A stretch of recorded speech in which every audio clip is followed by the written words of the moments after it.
Amen. On est encore en continu la série La culture de réveil. On est rendu à notre 7e culture. On a 12 au total qu'on veut voir. On va finir avec 8. On va faire 9, 10, 11, 12 quelque part à l'automne. Si vous voulez prendre des pamphlets pour faire un temps de culte, dévotion, on a vraiment travaillé fort. Je vous encourage à le faire. J'espère que ceux qui vous l'avez à la maison, vous pouvez prendre le temps de le faire. Et ce matin, on veut parler vraiment d'un sujet qui m'anime beaucoup, un sujet que vraiment, je crois que par la grâce de Dieu, justement, c'est le titre du message, mais anyway, je crois vraiment que j'applique dans ma vie, parce que c'est quelque chose qui a vraiment cliqué en moi il y a quelques années, et c'est vraiment puissant et réel, et je crois que c'est une force extraordinaire, et ce matin, c'est vraiment ça que je veux vous parler. Je crois que c'est un message qui est dans ma vie, et non juste plus que juste quelque chose que j'ai préparé. Et la culture de réveil ce matin, c'est la grâce. Dites avec moi, la grâce. All right? Alors, le verset thème qui me parle vraiment, c'est Romains 5, 17, qui dit ceci. En effet, si par la faute d'un seul homme, la mort a pu accéder au pouvoir et exercer un règne incontesté sur une humanité réduite à l'esclavage, il est d'autant plus certain, écoutez bien ça, c'est vraiment bon, il est d'autant plus certain que ceux qui reçoivent les trésors immenses de la grâce et le don de l'acquittement participeront au règne de la vie par Jésus-Christ. Dès ici-bas, la puissance de la vie nouvelle dominera leur existence et jusque dans l'éternité, ils vivront en roi. Come on, c'est-tu bon, c'est pas bon ce matin? All right, Seigneur Jésus, je te remercie parce que ta grâce est dans ce lieu, que ta grâce est disponible ce matin, que ta grâce est là pour nos vies, Seigneur, et non seulement pour pardonner, Seigneur, mais encore plus, Seigneur, ce qu'on veut découvrir ce matin, Seigneur, c'est une grâce qui fortifie, alléluia, dans ton nom, Seigneur, parce que nous sommes appelés, Seigneur, à régner, Seigneur. Si le péché a régné à cause d'un seul homme, Seigneur, comment plus à cause de ce que toi, tu as fait, on peut régner dans la vie, et la vie nouvelle peut avoir un impact extraordinaire jusque dans l'éternité dans nos vies. Et tous ceux qui veulent la grâce de Dieu ce matin, dites Amen. Amen. Si j'avais un autre titre à donner à mon message ce matin, ça serait, écoutez bien ceci, ça serait 50 nuances de grâce. Alléluia. Je vais vous laisser réfléchir. All right. Mais vous savez, la grâce, oui, c'est le pardon du péché. La grâce, c'est de vivre sous la grâce et non sous la loi. C'est un changement d'identité. Mais je crois, ce que je veux découvrir ce matin, ce qu'on aimerait découvrir, c'est pour ça que j'ai appelé ça 50 nuances de grâce, c'est qu'il y a d'autres facettes à la grâce. La grâce, c'est comme un diamant. C'est que même si je le tourne, c'est la même chose, mais je vois un autre angle de la grâce. La grâce, il y a tellement d'angles à la grâce. Vous savez, un fait intéressant, c'est que Jésus n'a jamais, du moins écrit dans la Bible, Jésus n'a jamais dit le mot grâce. Jamais Jésus, le mot grâce est sorti de sa bouche, du moins ce qui a été écrit dans là, il y en a qui vont tout chercher dans leur cellulaire pour voir si c'est vrai. Ça devrait être vrai. mais qui a modelé ou a montré la grâce plus que Jésus? Comment? Jésus, il l'a fait pour nous, il est mort à la croix. Jésus est mort pour nos péchés et Jésus nous a montré un exemple de la grâce. Vous savez, la grâce, pour moi, ce que je veux découvrir ce matin, ce que je veux qu'on étudie ensemble, c'est que la grâce, non seulement est le pardon du péché, mais la grâce, c'est une force pour vivre au quotidien. All right? Jésus va dire à la femme adultère, il va dire, tu es pardonné, mais dans le même souffle, il va dire quoi? Il va dire, va et ne pêche plus. Comment? En même temps, dans la grâce, Jésus nous dit, tu es pardonné, mais en même temps, il dit, tu as la force pour plus pécher. Est-ce que vous me suivez? Dans la même phrase, il dit, tu es pardonné. Mais dans la même phrase, la grâce te dit aussi, comment? Tu n'as plus besoin de pécher puis de vivre dans ce style de vie-là. Dieu te donne la force. Est-ce que vous me suivez ce matin? Amen. La question qu'on doit se poser ce matin, il y a 3 choses que je veux vous parler. 1, il faut reconnaître l'œuvre de la grâce dans nos vies. 2, il faut réclamer l'œuvre de la grâce dans nos vies. Et 3, il faut recevoir l'œuvre de la grâce dans nos vies. Pourquoi? Pourquoi il faut réclamer l'œuvre de la grâce dans nos vies? C'est simple, parce que Dieu non seulement nous a pardonné, non seulement il a enlevé le gros sac à dos plein de roches qu'on traînait de péché dans nos vies, mais la question que j'ai pour vous ce matin, est-ce que la grâce de Dieu est encore présente et active au quotidien dans vos vies? Est-ce que votre expérience de la grâce était un événement X, ou peut-être vous pouvez mettre une date où j'ai dit, j'ai donné ma vie à Jésus, j'ai rencontré la grâce, j'ai vécu la grâce, mais est-ce que la grâce s'est arrêtée là dans vos vies, ou la grâce est quelque chose qui continue au quotidien, qui vous impacte, qui vous remplit, qui vous transforme, qui vous dirige, qui vous fortifie? Est-ce que vous me suivez? Parce que la grâce, ce n'est pas un événement, la grâce, c'est une personne. Oh! Ils n'ont rien compris, mais c'était bon pareil. La grâce, ce n'est pas un événement, la grâce, c'est une personne. La grâce, c'est Jésus. La grâce, c'est un individu. Et la grâce est quotidiennement avec nous. Et des fois, je trouve qu'on oublie la grâce comme étant un agent quotidien dans nos vies, à chaque jour. J'ai une bonne nouvelle pour vous. Dieu veut faire une œuvre extraordinaire à travers vos vies. Est-ce que vous le croyez? Dieu veut faire quelque chose de magnifique à travers vos vies. Dieu veut faire un œuvre merveilleux à travers vos vies. Dieu veut faire quelque chose de glorieux à travers vos vies. Est-ce que vous comprenez cette bonne nouvelle ce matin? Dieu veut faire des choses, quelque chose qui sort de l'ordinaire. Dieu vous a choisi, Dieu vous a aimé, Dieu vous a racheté. Et il veut non seulement faire ça, il veut continuer l'œuvre dans votre vie. Il veut continuer quotidiennement à travailler votre caractère. Il veut quotidiennement continuer à travailler vos faiblesses, à travailler vos défauts, à vous nettoyer de tous les péchés, à vous sanctifier. Pourquoi? Parce que Dieu veut accomplir quelque chose d'extraordinaire. Come on! Sérieux, là? Sérieux? Dieu veut faire quelque chose de merveilleux avec ma vie. Oh, man! Come on! Come on!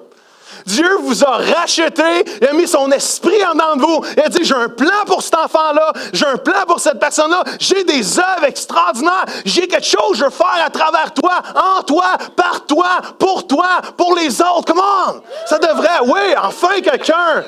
Shut gun.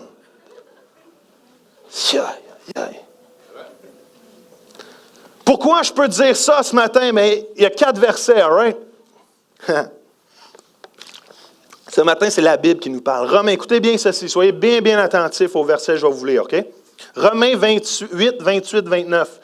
Nous savons du reste que les intentions bienveillantes de Dieu sont à l'origine de tout ce qui nous arrive. Dieu fait concourir toutes choses au bien de ceux qui l'aiment, car c'est conformément à son plan qu'ils ont été appelés au salut. En effet, ceux que Dieu a enveloppés d'avance dans son plan d'amour, il les a aussi destinés depuis le commencement à porter son image. Il a décidé de faire d'eux ses enfants au même type que son propre fils et les façonner pour qu'ils lui ressemblent, afin qu'il soit l'aîné d'une nombreuse famille de frères. Wow! Philippiens 1,6. C'est pourquoi je suis persuadé qu'après avoir si bien travaillé en vous, le Seigneur achèvera son œuvre. Come on. J'ai confiance en lui, il la développera, il la complétera, il la rendra parfaite pour le jour du retour de Jésus-Christ. Comment ça, le prochain verset, c'est l'ultime transformation. Philippiens 3,21. À son retour, il transfigurera le corps misérable que nous possédons actuellement dans notre humble condition. Il y en a qui disent, moi, je suis vraiment misérable. Pour le conformer à son corps resplendissant de gloire, il en a le pouvoir, car il a la puissance de soumettre l'univers entier à son autorité. Come on! Shut it, gun. Colossiens 3,9 dit, ne mentez plus les uns les autres. Tu compris? Point d'exclamation. Car vous avez déposé le vieil homme.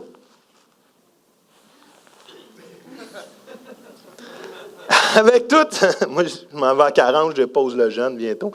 Avec tous ces assignements et revêtu l'homme nouveau qui ne cesse de se renouveler sur le modèle de son Créateur. Come on! Et s'achemine progressivement vers une connaissance toujours plus exacte de Dieu. Wow! Come on!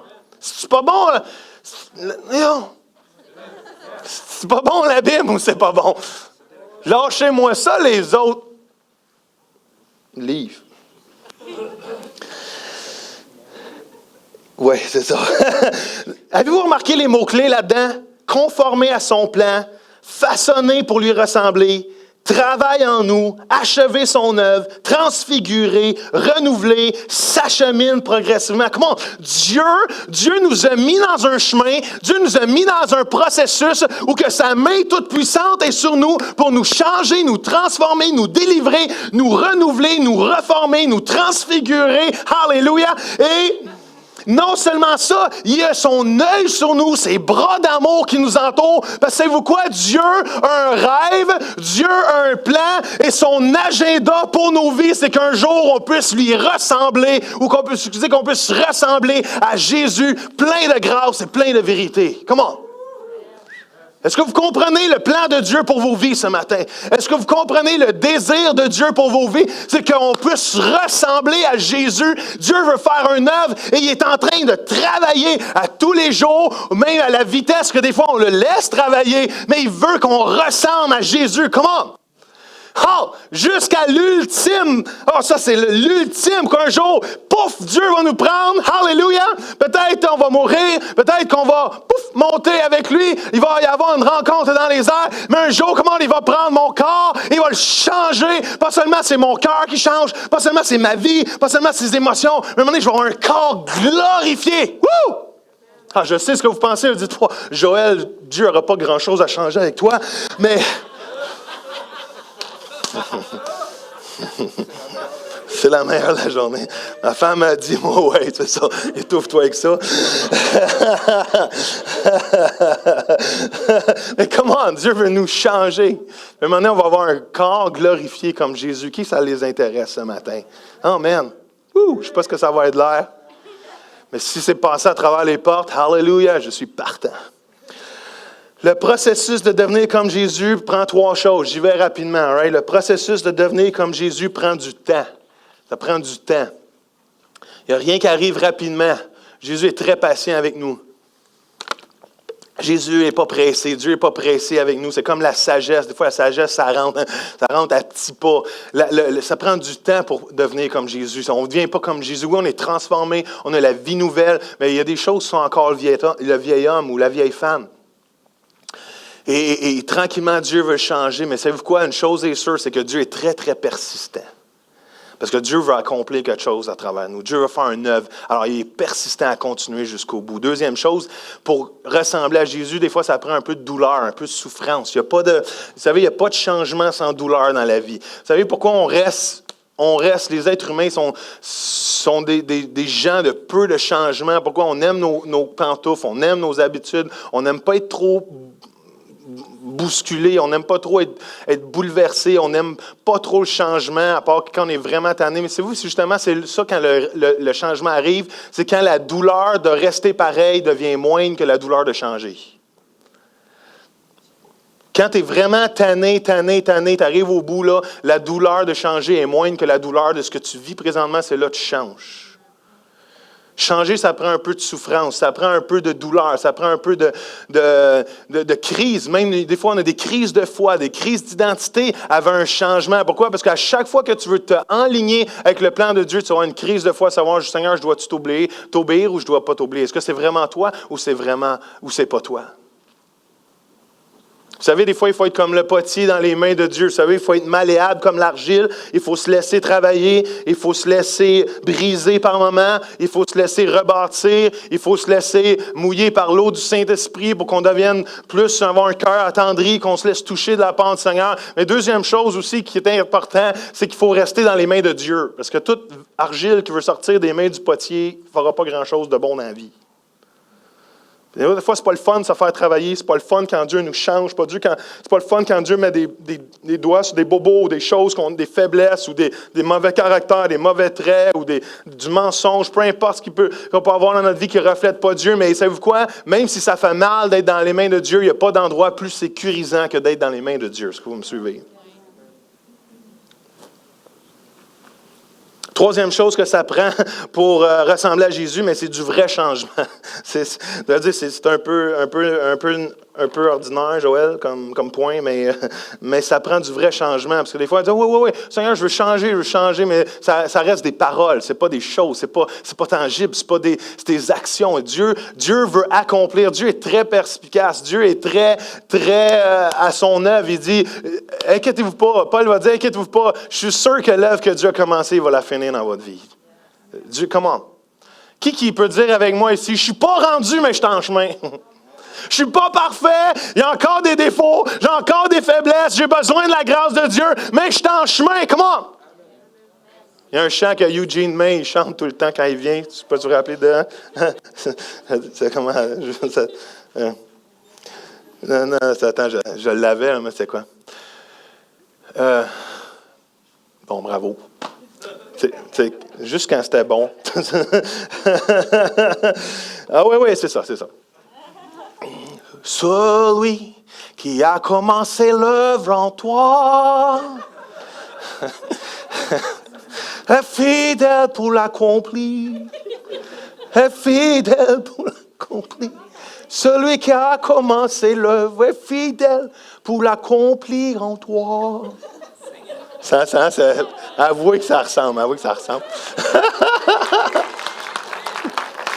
André-Philippe Gagnon, tu vas aller te coucher. All right? Come on. Dieu est fidèle pour accomplir l'œuvre qui a commencé en dedans nous. All right? Mais pour ça, il faut apprendre à réclamer, non seulement à reconnaître l'œuvre de la grâce de Dieu, mais il faut apprendre à réclamer l'œuvre de la grâce de Dieu dans nos vies. Right? Et ça, on va laisser, pour les quelques prochaines minutes, on va laisser la Bible nous parler. Okay? Parce que quand tu étudies la grâce, tu vois que surtout dans le Nouveau Testament, il y a beaucoup de versets qui nous dirigent à la force que la grâce nous donne dans nos vies. Pourquoi il faut être capable de réclamer la grâce de Dieu dans nos vies? Parce que la grâce de Dieu n'est pas seulement un agent nettoyant dans nos vies, mais aussi un agent fortifiant. All right? En mots québécois, la grâce de Dieu n'est pas juste un laxatif, mais un Gatorade. All right?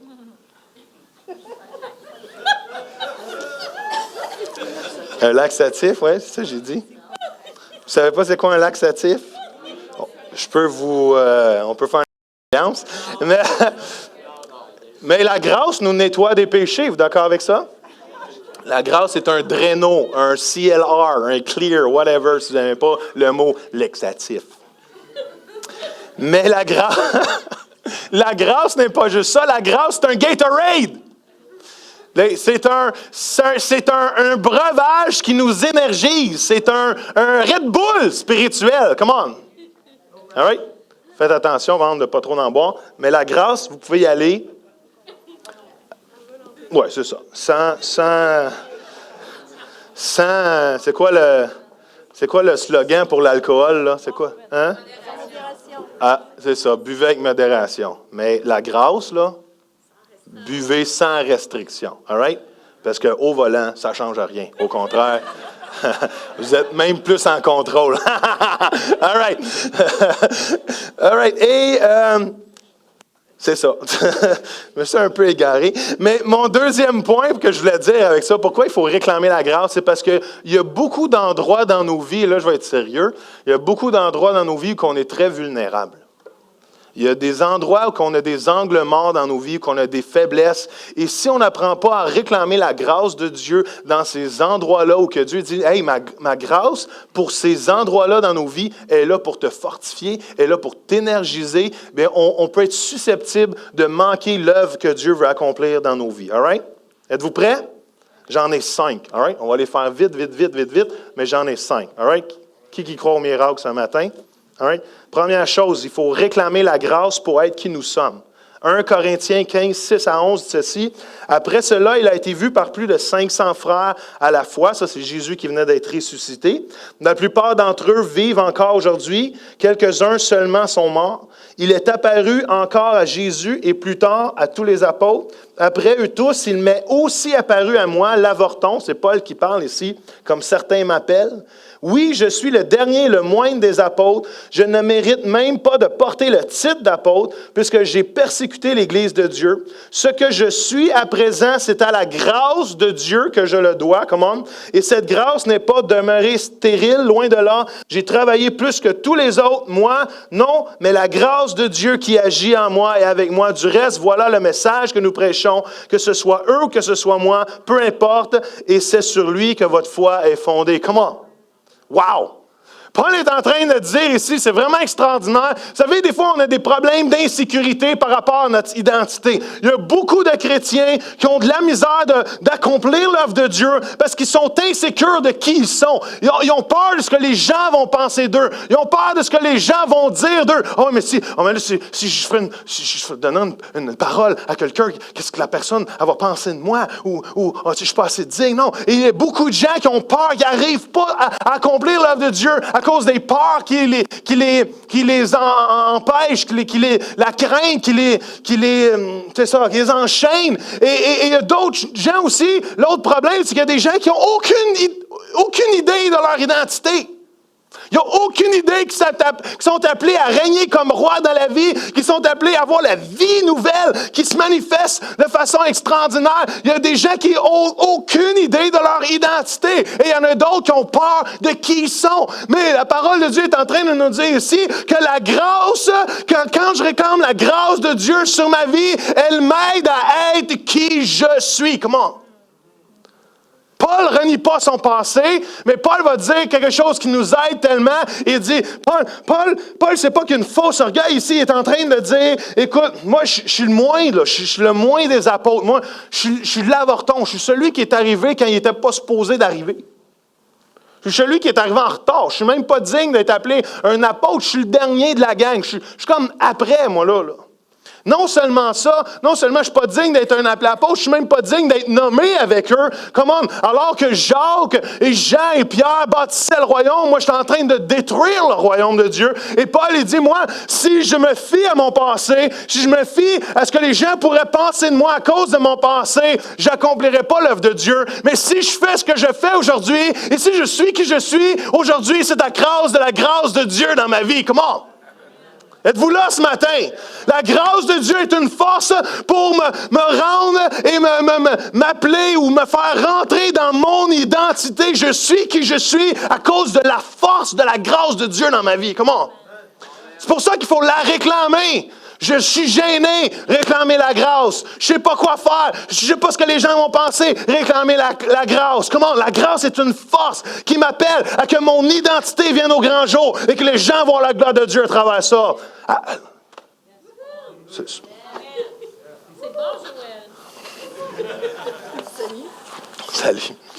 Ouais, c'est vraiment bon, Joël, c'est bon, alléluia. Come on. Shut up, gun. Il y a au moins quelqu'un qui applaudit.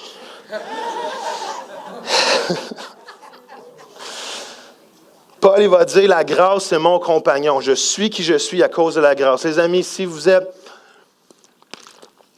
insécure, si vous ne savez pas trop ce que Dieu veut faire comme œuvre à travers vos vies, commencez à réclamer la grâce de Dieu sur vos vies et vous allez voir la force pour devenir qui vous êtes appelé à être, prendre place.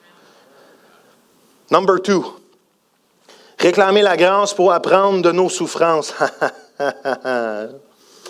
2 Corinthiens 12, 7 à 10 va dire ceci. D'ailleurs, pour me garder de m'enorgueillir indûment de ces révélations extraordinaires, c'est Paul qui parle, il m'a été donné une épreuve physique, un messager de Satan chargé de me frapper pour que je ne m'élève pas trop haut. J'ai bien prié le Seigneur par 3 fois de l'éloigner de moi, mais il m'a répondu, « Ma grâce est suffisante pour toi. C'est dans la faiblesse que ma puissance donne toute sa mesure. » Wow! Ça, c'est la réponse qu'on aimerait tous, hein? C'est pourquoi je veux mettre ma fierté avant tout dans mes infirmités, ouch, faiblesse afin que la puissance du Christ vienne sur moi et fasse sa demeure en moi. Aussi, je trouve ma joie dans les souffrances, les infirmités, les insultes, les détresses, les privations, les persécutions, les angoisses. Wouhou! Puisque c'est au service du Christ pour lui que je les endure, c'est lorsque je me sens faible que je suis réellement fort. Wow! Ça, c'est de la grosse viande.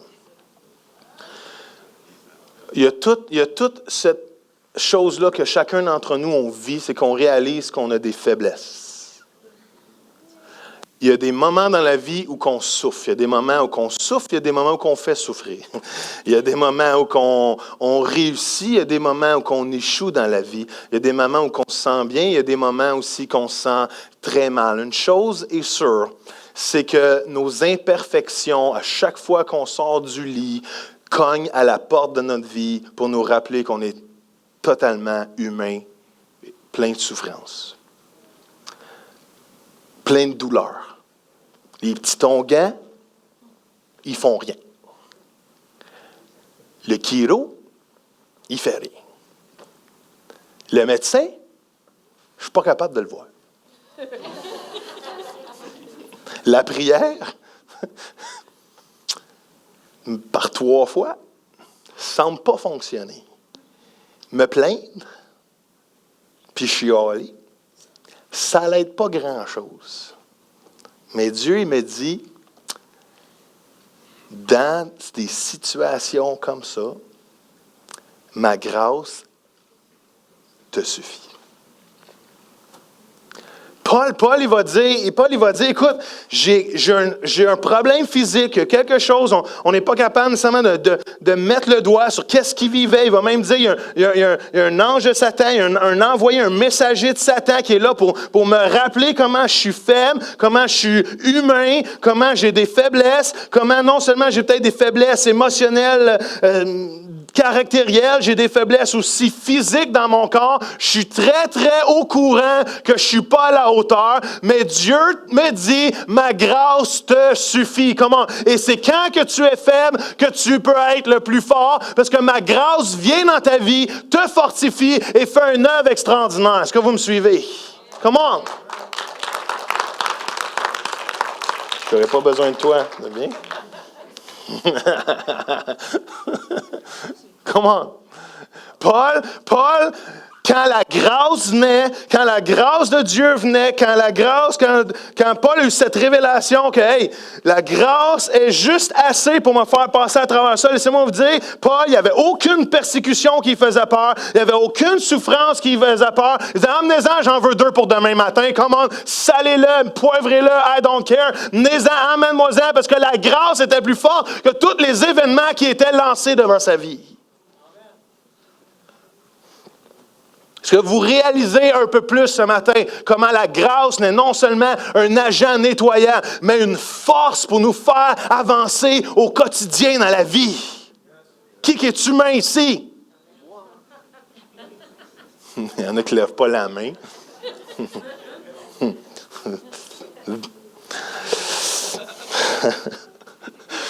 Excusez.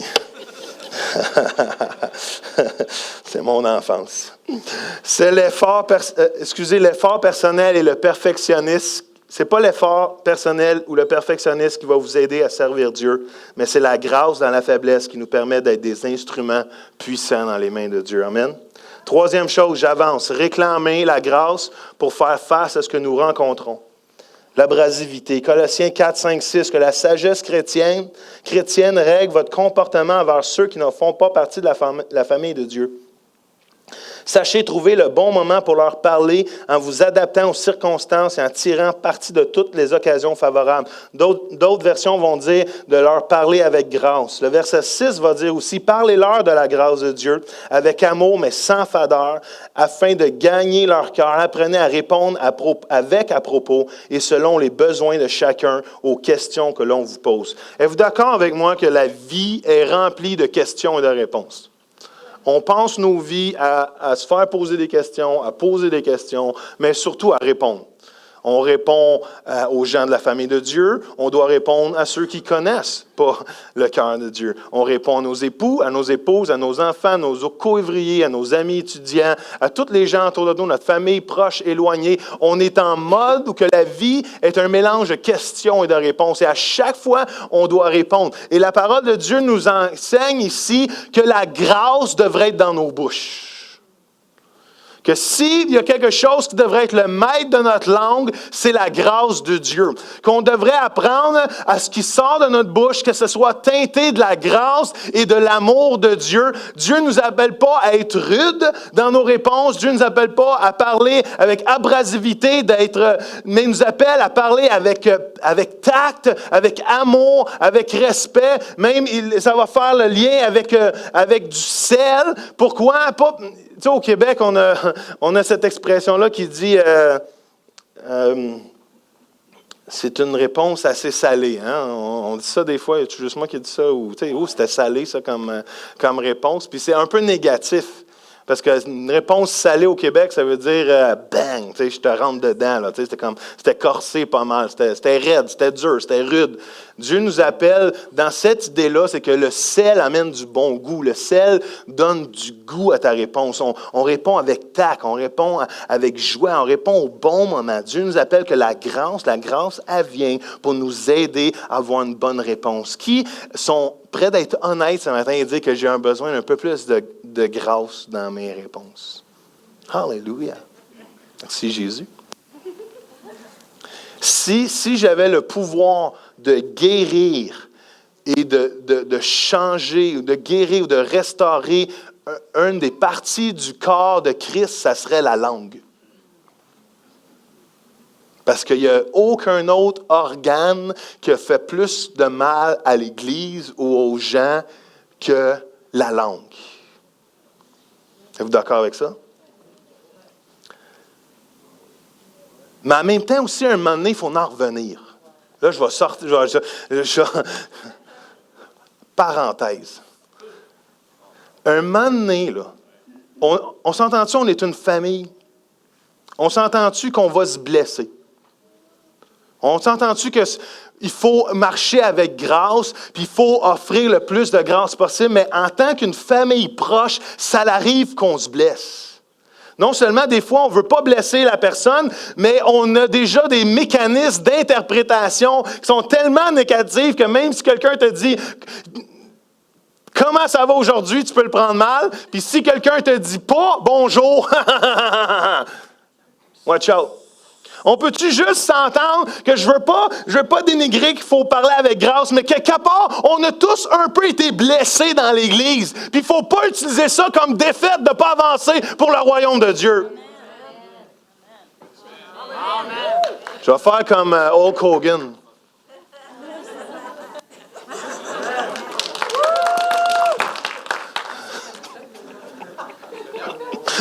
Come on. Je comprends, puis il faut marcher avec grâce, mais l'autre côté de la médaille, c'est si quelqu'un n'utilise pas la grâce, c'est pas le temps de t'enfuir, c'est pas le temps de t'en aller, c'est le temps d'utiliser le pardon, c'est le temps d'aller voir la personne, puis arrêtons de dire « l'Église m'a blessé, l'Église m'a blessé ». Come on! Je peux-tu m'insurger ici, là? On peut-tu arrêter d'être des mauviettes? Come on! Ça t'a-tu fait du bien? Mais on est plus fort que ça. On a le pardon dans nos cœurs. On a l'amour entre frères et sœurs. On est appelé à supporter. On est appelé à être franc, à être honnête, à être plein de pardon. Comment? Alors parlons avec sagesse, parlons avec grâce. Demandons au Seigneur de guérir notre langue, mais quand ça arrive, puis qu'il y a des blessures, puis qu'il y en a un qui s'échappe, mais come on, arrêtons d'être des tortues, puis se cacher, puis s'enfuir. On demande pardon, on restaure, on guérit, on travaille à l'amitié. We keep our love on. On garde notre amour, on garde notre amour. Ça ne tente pas, on garde notre amour. Elle est fatigante, je garde mon amour. Elle ne sait pas ce qu'elle dit, elle ne comprend rien ce qu'elle dit. Je garde mon amour.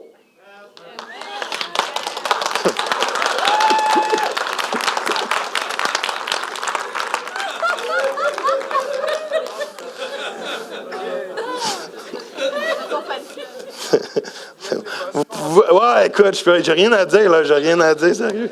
Si je me plains, j'ai un problème. Vous êtes bienvenus à tous les dimanches.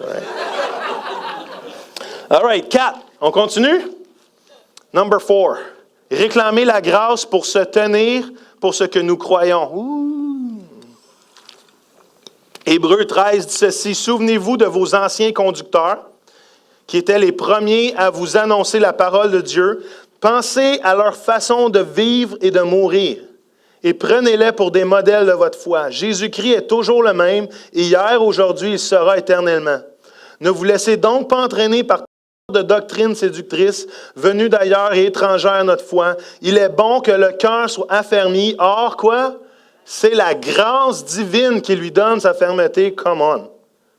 Et non pas l'observance des règles relatives à des aliments. Ceux qui se soumettent à ces règles n'ont jamais tiré le profit escompté. Come on. L'écrivain aux Hébreux, c'est le dernier chapitre. Vous savez, Hébreux 13, c'est le dernier chapitre.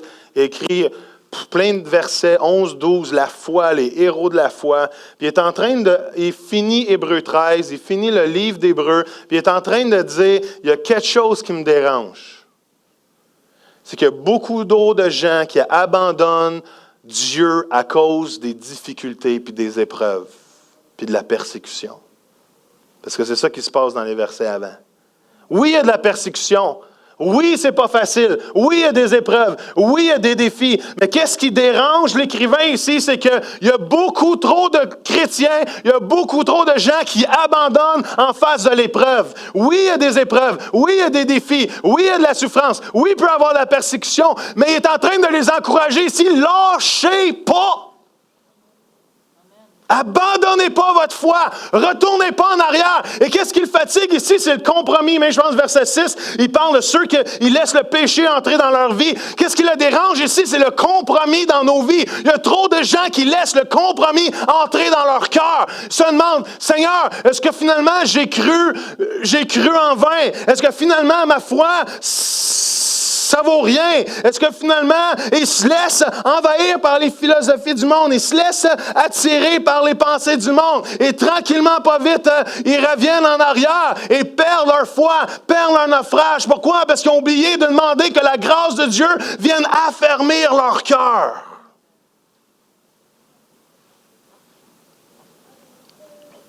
La grâce de Dieu est là, c'est ça qui affermit leur cœur. Parce que oui, des fois, il y a des choses qui arrivent dans la vie, le doute vient. Oui, il y a des choses qui arrivent dans la vie, l'inquiétude vient. Mais Dieu dit, est en train, hey, réclame la grâce de Dieu, ton cœur va s'affermir.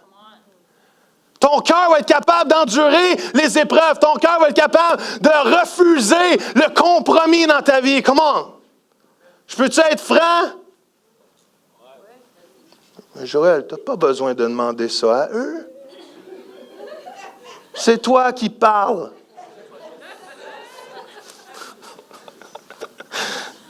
Excuse, j'arrive à 40 ans puis je me suis créé un ami invisible. J'ai jamais eu d'amis invisibles, mais là, ça commence. Ça ne doit pas faire de la bonne télé, ça. C'est quoi je disais, là? Sean, c'est quoi je disais? Ah oui, je peux être franc. Ah oui. Il faut demander la grâce de Dieu à un tel point que le compromis dans nos vies ne soit plus existant. Il n'y a pas de compromis dans nos finances. Il n'y a pas de compromis dans nos couples. Il n'y a pas de compromis dans la façon dont on élève nos enfants. Il n'y a pas de compromis dans notre engagement envers le royaume de Dieu. Il n'y a pas de compromis dans notre marche avec le Seigneur. Il n'y a pas de compromis dans notre intimité avec Dieu. Et c'est qu'est-ce qui dérange l'écrivain ici dans Hébreux. Il y a du compromis dans les vies. Il y a du compromis dans l'Église. Il y a du compromis dans nos vies à chacun de nous. Puis si on se regarde, puis je suis le premier, il y a des endroits, je sais qu'il y a du compromis. Et il y a des endroits dans chacune de nos vies qu'il y a du compromis. Mais la grâce de Dieu est là pour affermir nos cœurs, qu'on puisse être capable de se tenir pour les standards de Dieu et de se tenir pour la foi qu'on a en Jésus-Christ. Amen. Amen. All right, dernière chose.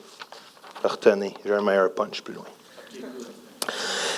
réclamer la grâce pour se soumettre à ce que j'ai besoin. L'orgueil. Jacques 4, 6, 7 va dire ceci, mais la grâce qu'il nous accorde aussi pour résister à cette tentation est d'autant plus grande si nous la recevons humblement. Wow!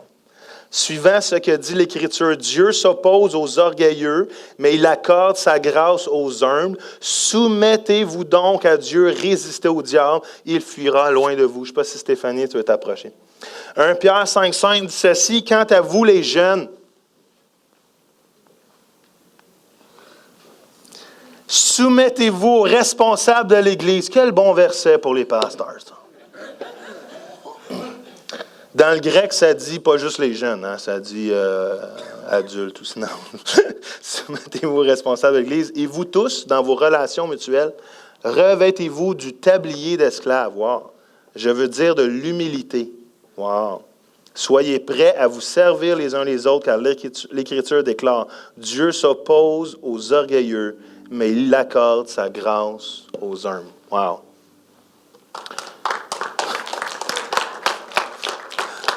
Je me créerais à Claire Lamarche, là, mais...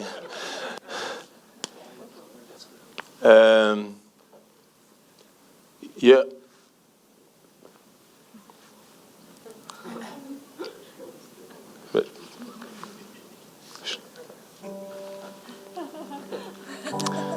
Je trouvais que ça mettait plus d'émotion dans ma prochaine fois.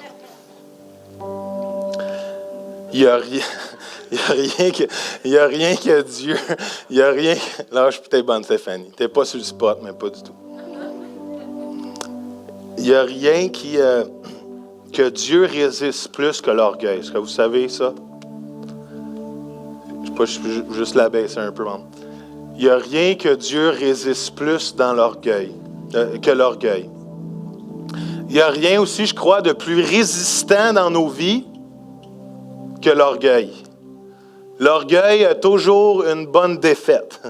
L'orgueil a toujours une bonne réponse. L'orgueil a toujours la capacité de nous mettre des masques pour qu'on puisse cacher nos faiblesses et la réalité et nos défauts et tous les endroits où on est vulnérable et qu'on a besoin de la grâce de Dieu. La grâce la grâce sait qu'elle elle devrait pas être dans la vie du chrétien, mais la grâce est tellement forte pas la grâce, mais l'orgueil est tellement fort que même elle va nous faire s'enorgueillir de dire, moi j'ai accompli ça, ou moi je fais ça dans la vie, ou moi j'ai ce standing-là, moi j'ai ce salaire-là, ou moi j'ai accompli ça, moi j'ai fait ça. Et l'orgueil est très, très sournoise. Et savez-vous quoi? Il n'y a rien qui tue plus la grâce que l'orgueil.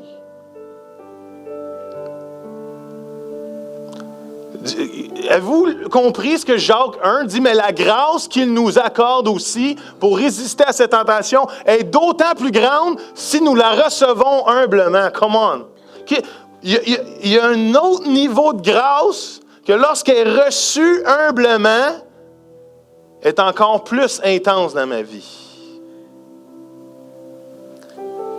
Il y a une grâce encore plus supérieure quand je marche dans l'humilité. Il y a une grâce encore plus forte et présente quand je marche dans l'humilité. Vous savez quoi? Dieu ne bénira jamais ce qui vient de l'orgueil de l'homme. Ce qui sort du cœur de l'homme en orgueil, Dieu ne le bénira jamais. Mais Dieu bénit le cœur humble. Est-ce que vous me suivez? Dieu bénit l'humilité. Dieu bénit celui qui se soumet aux autorités, celui qui se soumet à ses leaders, celui qui se soumet à Dieu afin de résister au diable, afin qu'il puisse fuir loin de nous. Dieu donne la grâce de résister aux tentations, aux compromis, de résister à l'ennemi. Dieu nous donne d'autant plus quand on marche humblement.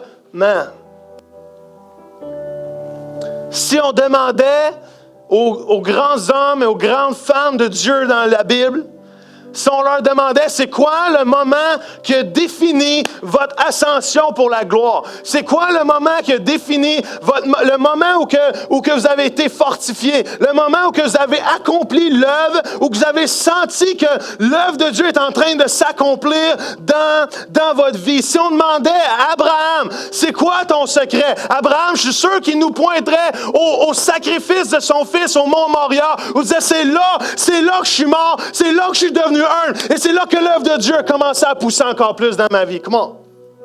Si on interviewait Joseph ce matin, on lui disait, Joseph, c'est où que ta marche vers la gloire a commencé? C'est où le moment? C'est où le moment où que Dieu a commencé à finaliser son œuvre en toi? Je suis sûr que Joseph pointerait au moment où il était dans les donjons, au moment qu'il était dans les prisons, au moment qu'il était dans les puits, où il était seul et abandonné, mais que Dieu est en train de travailler son cœur et de le changer pour être un dirigeant. Comment? Si on demanderait à David, David, qu'est-ce qui fait que tu as été un si grand roi? Qu'est-ce qui fait que tu as été élevé à être un homme de Dieu extraordinaire selon le cœur de Dieu? Je suis sûr que David, il nous pointerait au moment où il était tout seul avec les moutons, en train de les défendre contre les lions et les ours, quand il était tout seul dans la noirceur et qu'il était en train d'écrire ses psaumes et ses chansons alors que personne ne le voyait. Come on. Si on demandait à Jean, qu'est-ce qui s'est passé? Qu'est-ce qui a amené cette révélation de Dieu dans ta vie? Qu'est-ce qui a amené cette révélation de Dieu? Ou que même l'Apocalypse est devenu un livre qui est tellement prophétique qu'on attend encore à bien des égards la révélation et la finalité de ce texte-là. Je suis sûr que Jean nous pointerait à l'île de Patmos où il était séclu pendant des années, emprisonné, seul, abandonné, oublié, mais que Dieu lui a révélé l'Apocalypse. Comment? Êtes-vous là ce matin? Les moments où que la gloire de Dieu se présente, les moments où que l'œuvre de Dieu se manifeste, c'est les moments où qui sont souvent les plus bas dans nos vies et les plus humbles.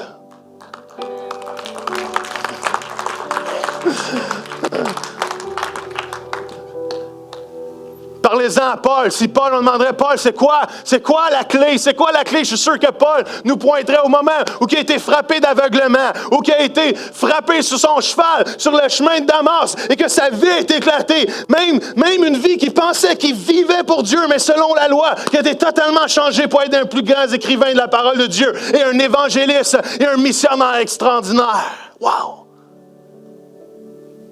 Si on demanderait à Jésus ce matin, on va dire, Jésus, c'est où le moment? C'est quel moment qui te fait accomplir et que Dieu accomplit l'œuvre complète de toi, pour ta vie? Je suis sûr que Jésus nous pointerait au jardin de Gethsémane, où que les grumeaux de sang tombaient de son front, où que l'angoisse, comme on a dit la semaine passée, l'envahissait, ou que la crainte l'envahissait, ou que le poids du monde était sur ses épaules, même qu'il se disait qu'il était angoissé à mourir. Je suis sûr que la force de Dieu est venue à ce moment-là. Elle dit, Papa, pas ma volonté, mais ta volonté.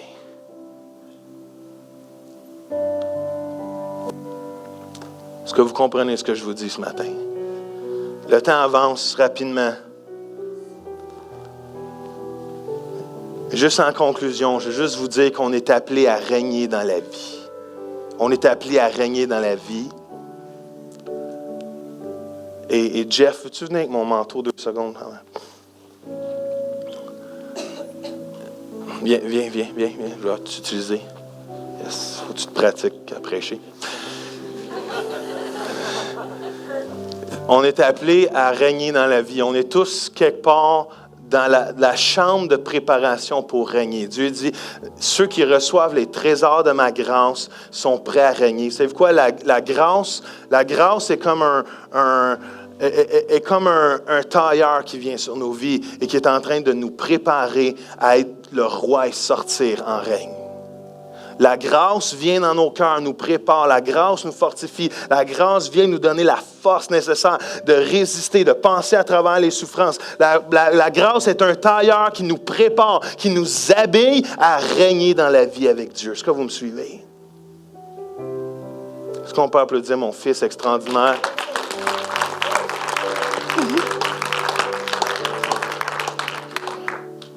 Il y en a ce matin, vous avez besoin de la grâce de Dieu.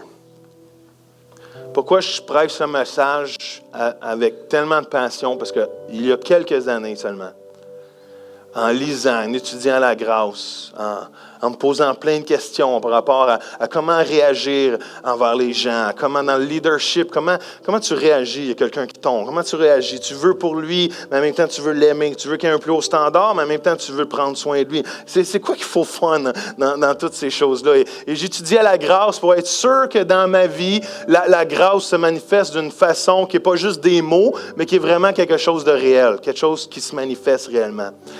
Mais en étudiant la grâce, j'ai réalisé que si je l'applique et je la reçois pour ma vie, c'est une force extraordinaire qui va me faire penser à travers toutes choses. J'ai appris à juste tranquillement et doucement à juste dire, Seigneur, j'ai besoin de ta grâce.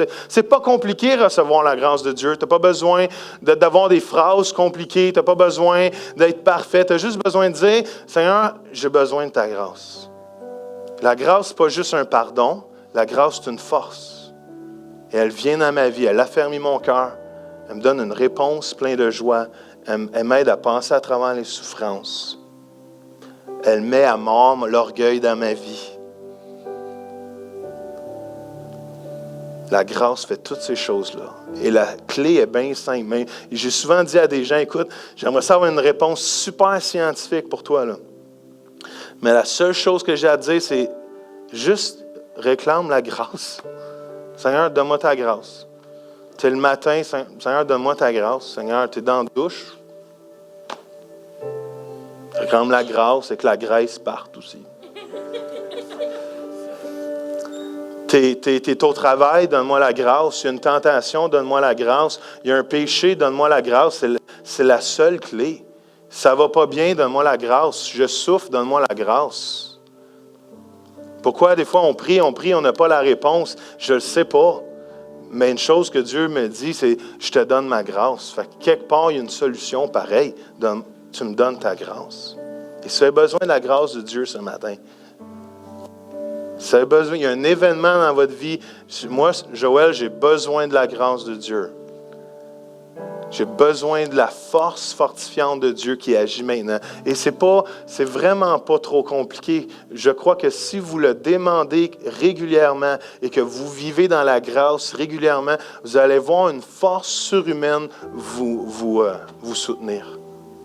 Parce que ce n'est pas par vos propres efforts qu'on peut plaire à Dieu. Ce n'est pas par nos propres forces qu'on peut plaire à Dieu. All right?